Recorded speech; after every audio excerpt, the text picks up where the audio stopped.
আসসালামু আলাইকুম, স্বাগতম সবাইকে নতুন ভিডিওতে। আজকে আমরা বানাবো মজাদার পটেটো স্যুপ। খুবই ভিন্ন ধরনের, তাই না?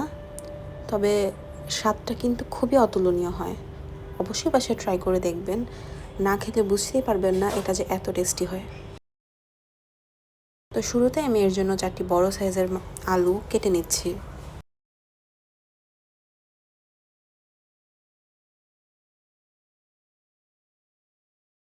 একটি মাঝারি সাইজের পেঁয়াজ এবং 5 থেকে 6 কোয়া রসুন আমি একদম কুচি করে কেটে নেব।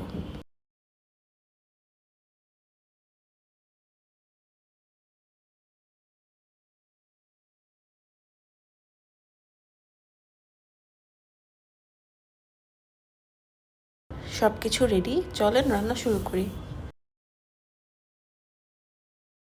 শুরুতেই আমি একটি প্যানে 2 টেবিল স্পুন বাটার দিয়ে নিচ্ছি।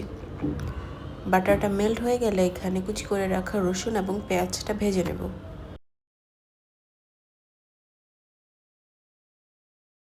বেশিক্ষণ ভাজার প্রয়োজন নেই, যখন এটা থেকে সুন্দর একটা স্মেল বের হবে তখনই আমাদের কেটে রাখা আলুগুলো দিয়ে দিতে হবে এবং এটাকে নেড়ে চেড়ে কিছুক্ষণ ভেজে নেব।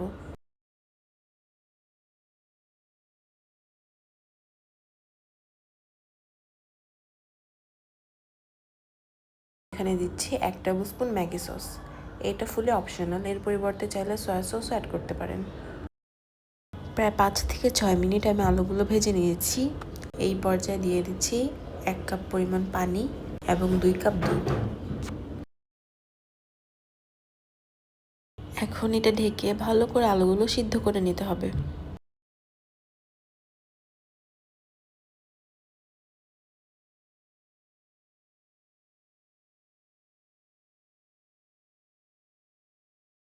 দেখতেই পাচ্ছেন কোনো রকম এক্সট্রা ফোর্স দেওয়ার আগে আলুটা ভেঙে যাচ্ছে, অর্থাৎ এটা পারফেক্টলি সিদ্ধ হয়ে গেছে।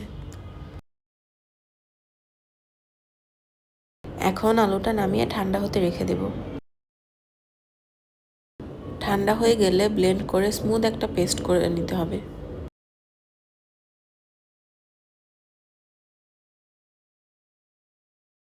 তো চলেন শুরু করি আমাদের রান্নার ফাইনাল স্টেপ। এখন আমি ওই একই প্যানে ব্লেন্ড করে রাখা পেস্টটা দিয়ে দিচ্ছি এবং সুপের ঘনত্বটা অ্যাডজাস্ট করার জন্য দিচ্ছি 1 কাপ দুধ এবং 1 কাপ থেকে কিছুটা কম পানি। এখানে দুধটা না দিয়ে চাইলে পানি অ্যাড করতে পারেন।